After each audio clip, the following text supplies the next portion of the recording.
ভূমধ্যসাগরে জাহাজডুবির ঘটনায় যে 69 জন নিরীহ ভিকটিম মারা গিয়েছিল, সেই ঘটনার একটি নাম্বার ছিল 9519 এবং ধারা ছিল মানব পাচার এবং মানি লন্ডারিংয়ের।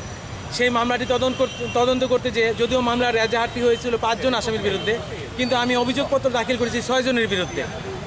এবং এই মামলাটি তদন্ত করতে যে আমরা 3টা পার্ট পেয়েছি, মানব পাচারকারীদের 3টা গ্রুপকে পেয়েছি। একটা হলো সিলেটের স্থানীয় গ্রুপ, একটা হলো ঢাকার গ্রুপ, আর একটা হলো আন্তর্জাতিক মানব পাচারকারী চক্র।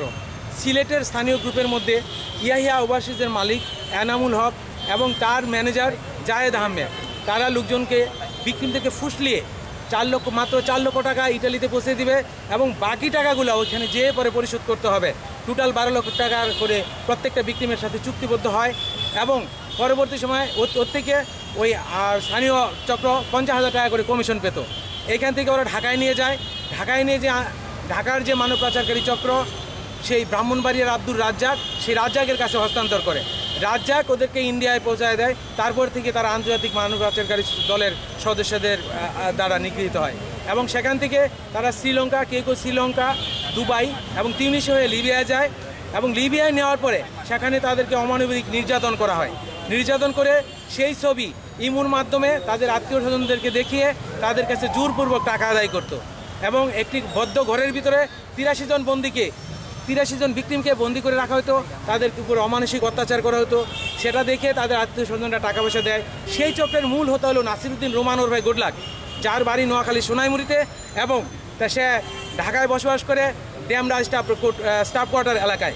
পরবর্তী সময়ে সেই নাসিরুদ্দিন রোমান যে ওরফে গুডলাক, তার ছোটো ভাই মঞ্জুর হোসেন রুবেল এবং তার ছোটো ভাই ইয়াকুব রিপন, তাদের সাথে সে লিবিয়ার কিছু সন্ত্রাসী গ্রুপ সম্পৃক্ত হয়ে এদেরকে অমানসিক নির্যাতন করে তাদের কাছে আত্মীয় স্বজনের কাছ থেকে টাকা পয়সা সংগ্রহ করে।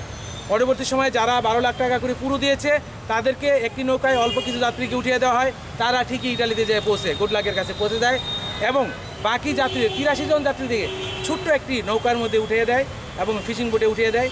কিছু দূর যাওয়ার পরই সেই ফিশিং বোটটি ডুবে যায়।